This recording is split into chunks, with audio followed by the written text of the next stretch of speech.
And we'll now move to the second presentation, which is going to be given by Charles Winter from Jacobs. Charles, the floor is yours.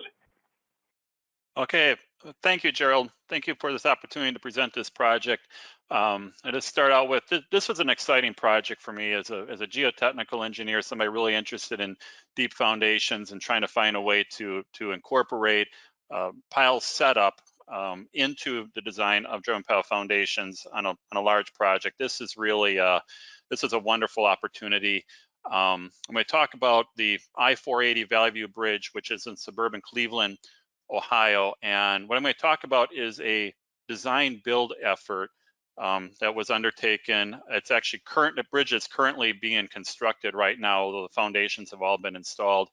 It's a design build effort headed by Walsh Construction and Jacobs, formerly CH2M Hill. We were the designers for the project. I personally am the geotechnical engineer record for the project. Obviously, the owner is the Ohio Department of Transportation, and GRL was the company responsible for dynamic monitoring and static testing, which I'm going to talk about in this presentation.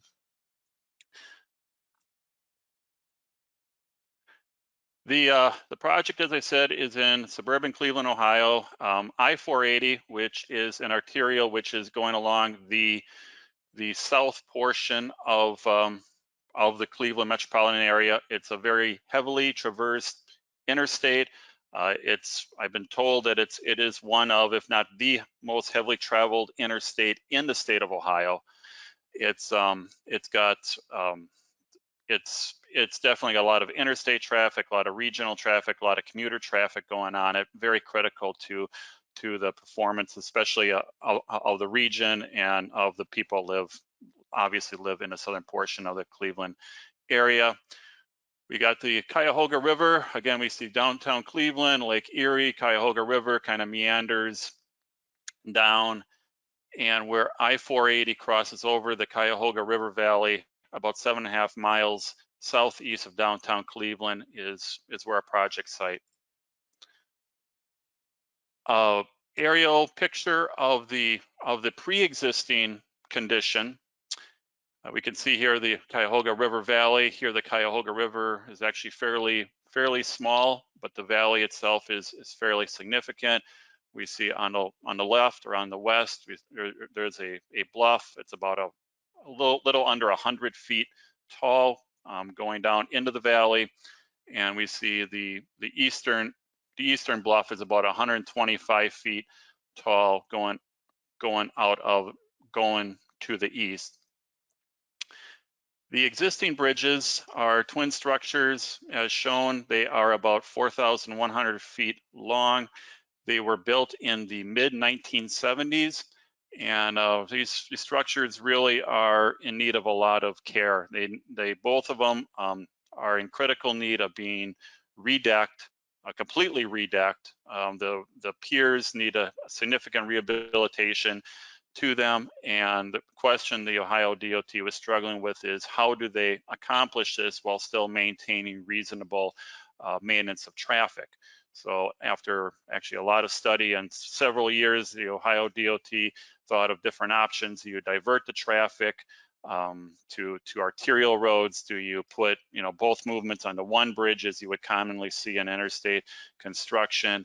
And both of those options seem to be infeasible. There's no good workaround as far as a detour route, and there's too much traffic on this bridge to handle both movements on one bridge while you completely rehab the other bridge. So what the Ohio DOT elected to do was option 3, which is to construct a third bridge in between these two bridges that would obviously facilitate the ability to move traffic in piecemeal fashion from one bridge to another bridge, and then in turn rehab the existing two bridges. And when you're completely done, you have 3 pretty much new bridges which will service this movement well into the future with increased capacity through this corridor, which is badly needed. It's a lot of traffic on there now. It's rush hour. It's backed up in both directions with this pre-existing condition. So I think this would be definitely a much needed project. So what I'm going to talk about here is a bridge that is built in between these two existing bridges. And the new bridge is the same length as the existing bridges. The piers are at the same locations, nominally 300-foot span between each pier. And it's about the same width as the existing bridges, a little bit wider. There's an extra lane in the new bridge than in the existing bridges, but for talking purposes, essentially the same as the existing two bridges. I want to note before I go off this slide, there's a lot of rock outcropping here on the eastern slope of the valley. This is a pretty formidable structure. I mean, the existing bridges, you get out there, it's, photos don't do us quite justice. The bridge deck itself at the highest point is about 200 feet over the valley floor. So they're about 200-foot high bridges, again, 300-foot spans. These piers, existing pier and the new pier that accompanies these two currently, they're handling a lot of load. The design load, dead load is about 20,000 kips, and add to that all the overturning loads, wind loads, thermal loads, traffic loads. These are some pretty heavily loaded foundations. The existing piers are founded on somewhere between 100 to 140 driven piles each, so 100 to 140 driven piles, and you have 14 piers. You're talking the sizable amount of foundations going on here. So anything that we can do through using modern testing techniques, again, modern theory, utilizing soil pile setup in order to optimize that, of course, especially in a design build environment, is very beneficial for everybody. So again, a good opportunity to play around with setup. The geology of this site, the Cuyahoga River Valley, is a glacially excavated area. Most recently, obviously, the Wisconsinian stage of glaciation. Bedrock is very deep. It's very shallow on the eastern slope, as indicated in the previous picture. It's very shallow, but the rock gets very, very deep. Really beyond the easternmost three piers, the rock is, it pretty much disappears from boring logs. We have logs associated with the original construction that go 380 feet and they didn't hit rock. So it's easily 400 plus feet to bedrock. Definitely something beyond any reasonable foundation design. So we're talking about most of this bridge being founded on deep foundations, which are bearing in soil, or use the term a friction pile situation. The soils there are predominantly glacial. Glacial tills, glacial lacustrines. We're talking clays that are stiff to very stiff and getting into the hard range at depth. We're talking silts and sands, which are in the medium dense to dense range, occasionally get into the very dense range at depth. We got some very thin layers of alluvium and obviously man-made placed fill really towards the top, very thin crust of that over the site. So again, we're talking a lot of silts, a lot of clays, very fine grained materials that are known to have significant setup potential. And historical information from elsewhere in the Cuyahoga River Valley, the deposits of the Cuyahoga River Valley are known to exhibit exceptionally high setup values. So I use this term setup. I'm assuming people on a call, most everyone knows what I'm talking about, but in case you don't, setup is simply the increase in pile capacity over time after a driven pile has been installed. You install a driven pile, you displace soil, groundwater, and you increase the pore water pressures in the adjacent soils. You remold the soils. Over time, after the pile has been installed, those pore water pressures dissipate and achieve a pre-installation level. So you have got additional capacity with respect with respect to time. You also have an aging phenomenon, so that goes on in perpetuity. So these soils continually will increase capacity on these piles. And this increase in capacity is permanent, it doesn't go away, and usually this is neglected in typical bridge foundation design. Typically you want to, if you have a nominal resistance, most DOTs say we want you to install a pile to that nominal resistance. We want you to prove that nominal resistance upon installation and not assume that it will achieve that nominal resistance at some point in the future. We wanted to utilize the setup that these soils exhibit in the design phase to get a optimum pile design, foundation design for this project. Just to give an idea what the magnitude of setup is in these soils, I'm going to fast forward a little bit and tell you that the test pile program I'm going to talk about consists of 24 piles. The piles are 18-inch diameter steel piles, which are close-ended. So 18-inch diameter close-ended pipe piles. We installed 24 of them to depths between 90 feet and 224 feet. We were relatively aggressive in installing the piles. We had a fairly good size hammer. But at the end of the day, at the end of initial drive, on average, we had a capacity of 423 kips. Now, normally, again, end of initial drive is what which is typically what you would install, what you would design the piles to carry through a typical bridge design process. Now, fast forward, we restruck each of these 24 test piles between 40 to 50 days after installation. And at 40 to 50 days out, restriking the piles, that the capacity increased from 423 kips on average to almost 1,400 kips on average. So by mechanism of time, doing nothing else to the pile, but simply letting it sit in the ground, the geotechnical capacity increased almost 1,000 kips on average.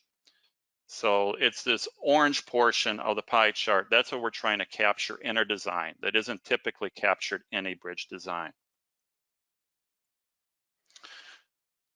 So what's the catch? Well, the catch is, one, it hasn't been done before, hasn't been done very much before. And two is there isn't any reliable method to accurately predict the magnitude of setup using exploration methods. There's a lot of research that has gone on and continues to go on. I've been part of some of that research as trying to figure out some kind of exploration tool, a cone penetrometer, SPT test, a pressure meter, other types of ways of estimating, getting our hands around, what does this setup consist of? Can we tell it from the material consistency or the strength or the grain size or something else? And the answer is those tests come back and they show some correlation, but at the end of the day, the guidance is like, well, you can lowball setup, perhaps use 10-15% of what you truly think setup is and go on with the design. And we wanted to sharpen the pencil a lot more than that. Here's some reasons why exploration methods just weren't going to cut it. So at the end of the day, we wanted to conduct an on-site pile test program.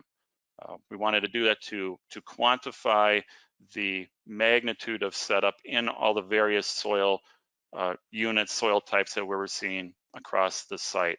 We also wanted to conduct a pile test program to have a higher resistance factor as per AASHTO LRFD bridge design specifications. If you did static load testing and dynamic testing across the site, you can increase the resistance factor up to 0.8. So we did it for that reason. We also did it so we can get our arms around what magnitude of setup exists at various piers along this site. So getting to the test pile program itself, again, I already stated we did 24 piles. They were 18-inch diameter, half-inch wall, closed-ended steel pipe piles that were filled with concrete after they were installed. The size was established during the bid phase. We did some sensitivity studies as to what we think the reasonable capacities we're going to get out of these were. We gave them to Walsh and had a productive back and forth discussion of equipment and what Walsh was comfortable going with, and at the end of the day we agreed that 18-inch diameter pipe piles were the way to go. We did not revisit this during our design, we just went with it. Schedule and other factors were like we weren't going to revisit if it should be smaller diameter, larger diameter, different types of piles. We just went with one specific pile size and type. We installed the test piles with a ICE D46 hammer, open-ended diesel hammer. It's for bridge construction of this type. It's a relatively good size hammer. We actually installed all the piles on the site with a D46 or a couple different D46s, but we had the same hammer type installing the piles in production mode as well. The restrikes were conducted with a drop hammer, such as the one shown in the photo. Apple hammer supplied by GRL. Again, the adage is you need to move it to prove it. So we want to make sure that 40 to 50 days after installation, we could still move the pile to prove the full geotechnical capacity that that pile had at that point in time. We did 3 static load tests with internal strain gauges. Again, a static load test gave us the ability to go with a higher resistance factor, but also the internal strain gauges gave us some critical information as to what would be a realistic side resistance at depth. Again, you're talking static load tests were conducted at that 40 to 50 day range after installation. So it gave us a benchmark in which to calibrate all the cap-WAP analysis on all the dynamic restrikes of all these different piles by having this information from an actual static load test. This was done in conjunction with the structural design. We got a contract to proceed with this project after winning, being on the winning team.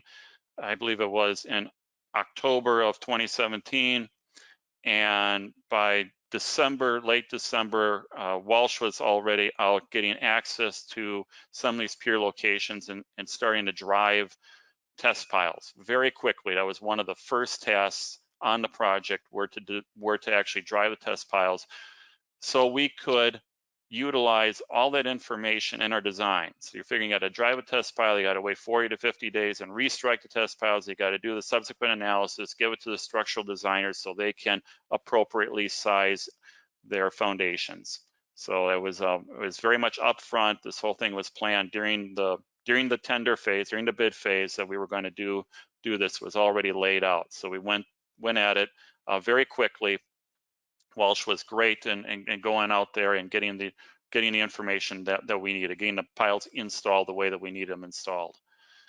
And we tried to economize this even more by, we already knew where the pier footprints were going to be. So 23 of the 24 piles were actually utilized in the finished condition as production piles.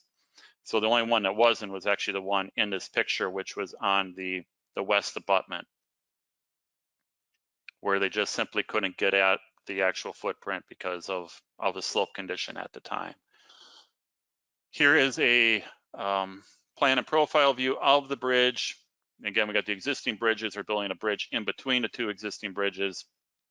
Again, I talked about that the easternmost portion of this alignment, you had very shallow rock.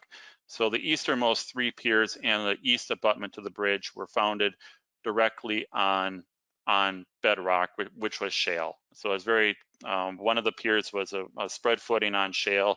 The abutment and 2 of the other piers were very short piles that were just driven to rock in a very conventional manner. So I'm not talking about that portion of the bridge. I'm talking about approximately 3,200 lineal feet going from the west abutment all the way to what's Pier 11. So 11 piers and the west abutment, 12 substructures.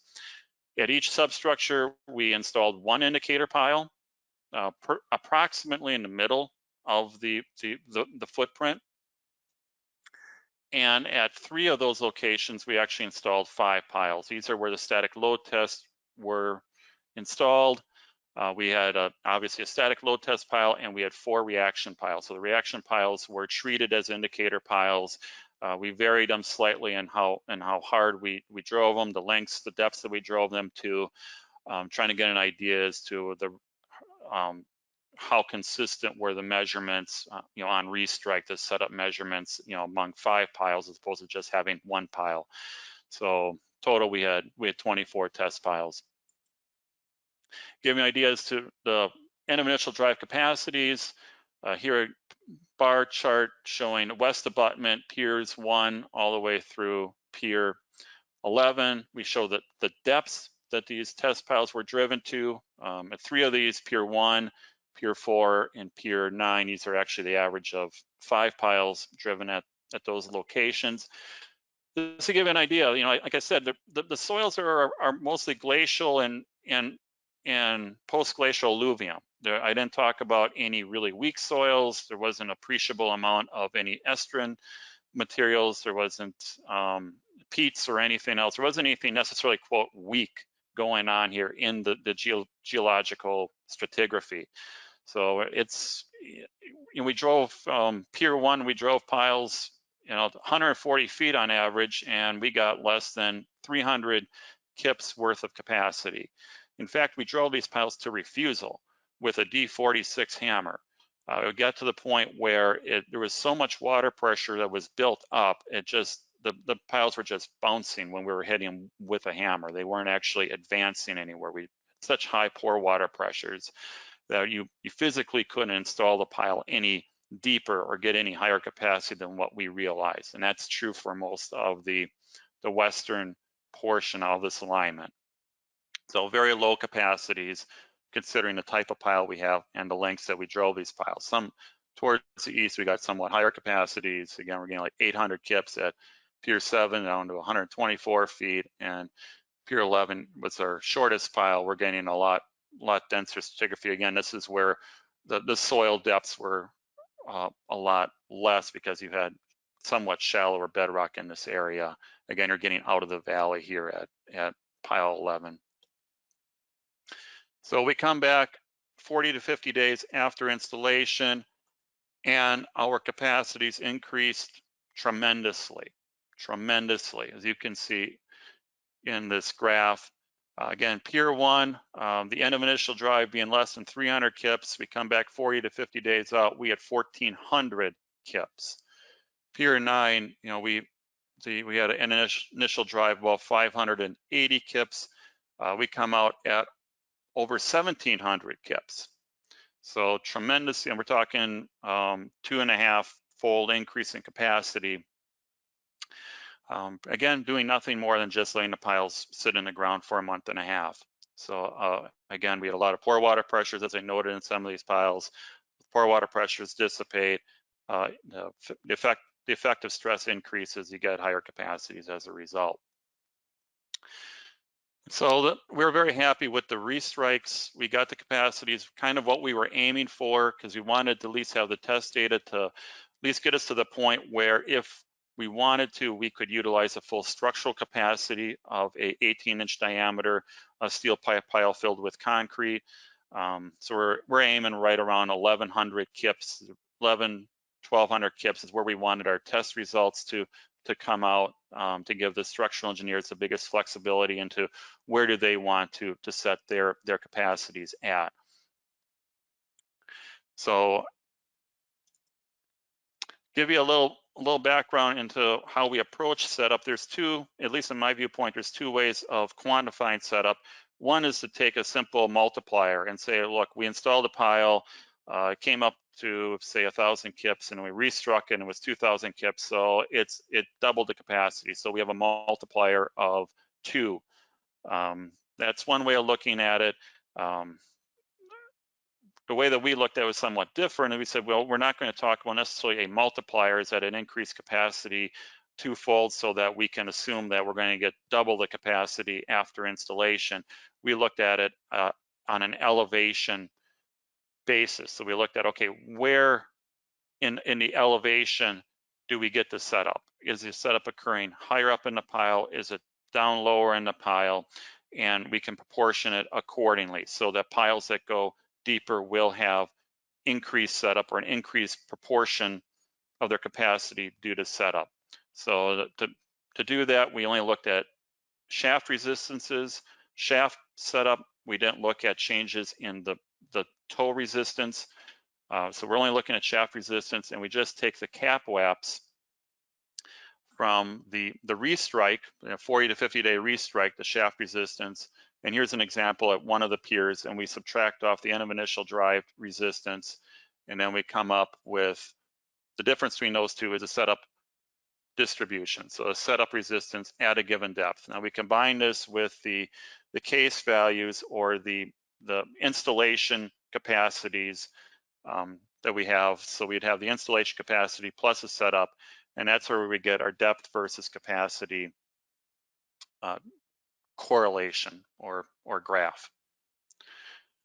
Now it's a little bit more complicated here because everyone on a team recognize that you are dealing with two different animals here. You're dealing with what the tried and true installation resistance factors, which are published in AASHTO, and then you're dealing with this setup. Now the difference is the setup is not proven upon installation.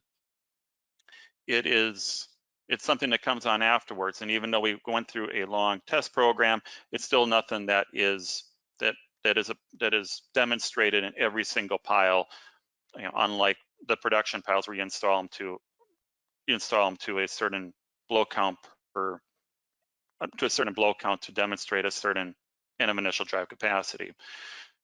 So we had to split these off into two segments. One is the traditional end of initial drive, and we have a resistance factor of 0.8 as per the AASHTO LRFD design specifications. Nothing too different there. And then we had a different resistance factor that we applied to the setup portion, knowing that there's a little bit more vagarity to that portion as opposed to what we proven during actually installing the pile. Now this is a number that took a lot of discussion with ODOT, with different pile experts, both in the private sector and FHWA, and trying to get an idea what would be a reasonable number. There isn't any, we couldn't find anything published that would be, a guidance. Again, there are some resistance factors which are given in research when it comes to trying to take results from exploration programs, soil strength or density or those kind of parameters into a design setting, but nothing that says, okay, the information you get from an actual indicator pile program to take those setup values and incorporate them into design.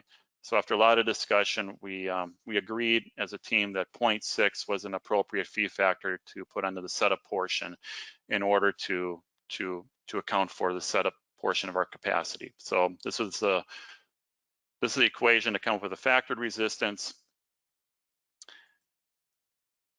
And with that, for installation, you can see that when you get into production, the deeper you go with a pile, the less capacity you need to demonstrate at the end of initial drive, because the more setup you get as you go deeper. The deeper the pile, the increased magnitude of setup, therefore the decreased amount of end of initial drive. So you have a moving target. So you can't just tell an inspector install this pile to 50 blows per foot.